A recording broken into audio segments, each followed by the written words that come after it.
আমরা যে পরবর্তী প্রোটোকল এবং পোর্টস আছে এগুলো দেখি।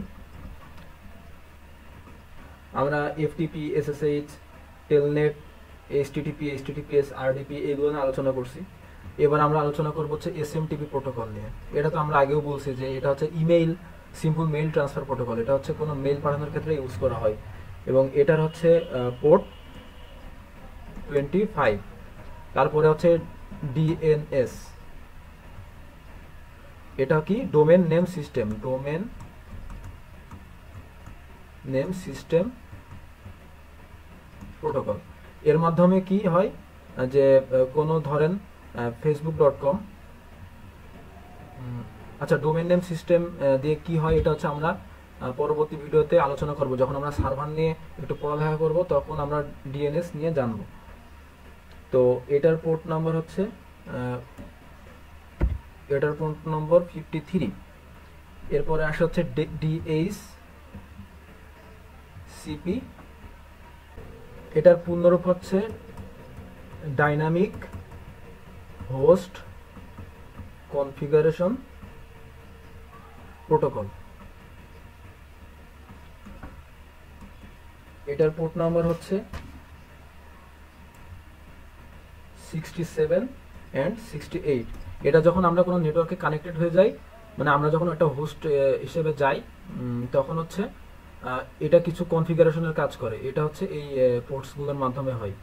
তো এই যে এসএমটিপি, ডিএনএস এবং ডিএইচসিপি এইগুলো হচ্ছে কিন্তু এক একটা সার্ভার, ঠিক আছে। এই তিনটা হচ্ছে একটা কোম্পানিতে থাকে, কোম্পানির তিনটা যে সার্ভার থাকে এর মধ্যে এই তিনটা মাস্ট থাকে। তো এই সার্ভারগুলো নিয়ে আমরা আলোচনা করব পরবর্তী পরবর্তী কোনো একটা ভিডিওতে, যেখানে আমরা পুরোপুরি সার্ভার নিয়ে আলোচনা করব। পরে আছে হচ্ছে এলএডিপি প্রোটোকল, এর পূর্ণরূপ হচ্ছে লাইট ওয়েট ডিরেক্টরি প্রোটোকল। এর পোর্ট নম্বর 389। এটা হচ্ছে অ্যাক্টিভ ডিরেক্টরির মতো কাজ করে, এটা নিয়ে পরবর্তীতে আলোচনা হবে। এরপরে আছে হচ্ছে এরও হচ্ছে একটা এরকম ফর্ম আছে এইচটিটিপিএস এর মতো, এলএডিপিএস সিকিউর। এটার হচ্ছে পোর্ট নাম্বার 636।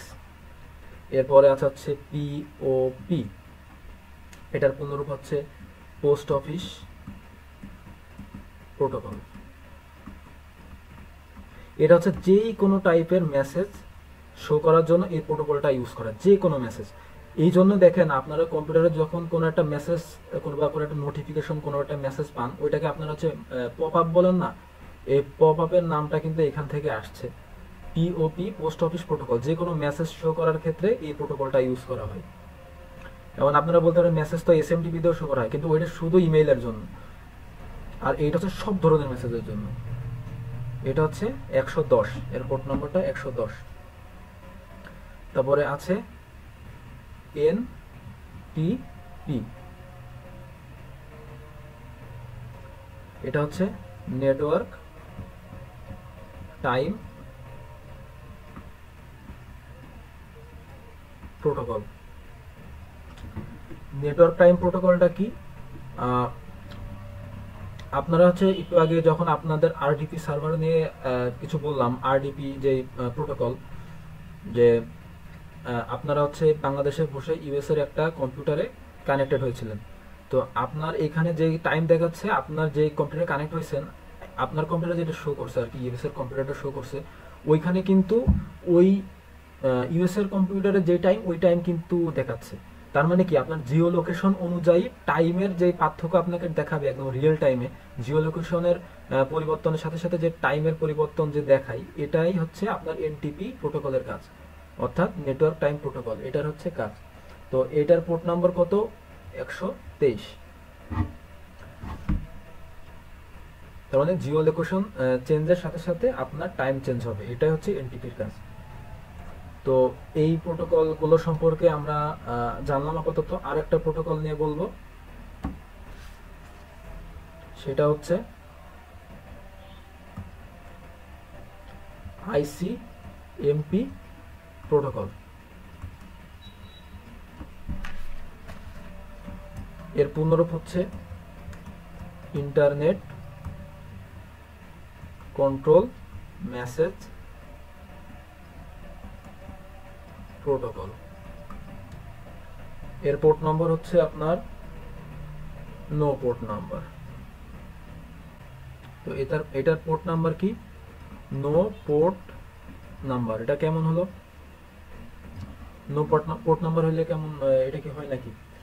মানে আমার কম্পিউটার ধরেন একটা সার্ভারের সাথে তার কানেকশন বিল্ড আপ করা সম্ভব কিনা এটা জানার জন্য আমরা হচ্ছে এই প্রোটোকলটা ইউজ করি পিং রিকোয়েস্টের মাধ্যমে, পিং কমান্ডের মাধ্যমে। সাপোজ আমরা হচ্ছে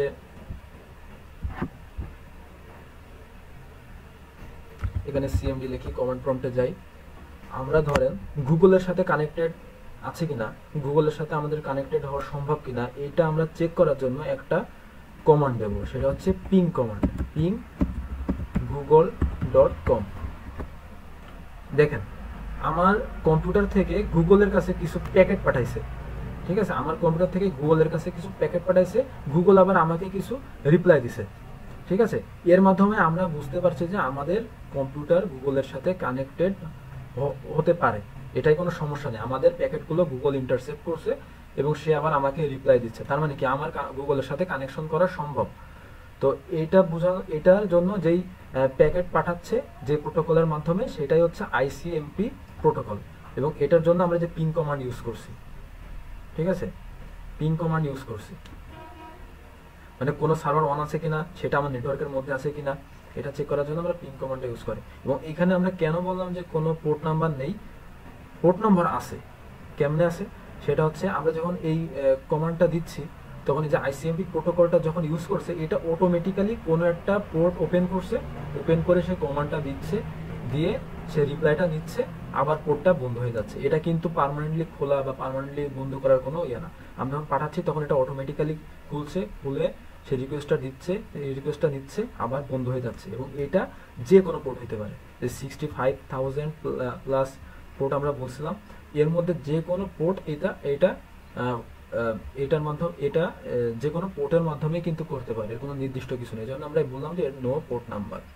তো আপাতত আইসিএমপি প্রোটোকলটা বুঝছেন, তো আপাতত এই প্রোটোকলগুলো এবং এই পোর্ট নাম্বারগুলো আপনাদের মনে রাখলেই কাজ হবে, এবং বাকি কোনো পোর্ট নাম্বার থাকলে এটা আমরা পরবর্তীতে কোনো ভিডিওতে আলোচনা করব। আপাতত পোর্ট অ্যান্ড প্রোটোকলসের জন্য আপনাদের এই যে এই পোর্ট অ্যান্ড প্রোটোকলস বললাম, এইগুলো জানা আবশ্যক। তো আজকের মতো এই পর্যন্তই, ধন্যবাদ।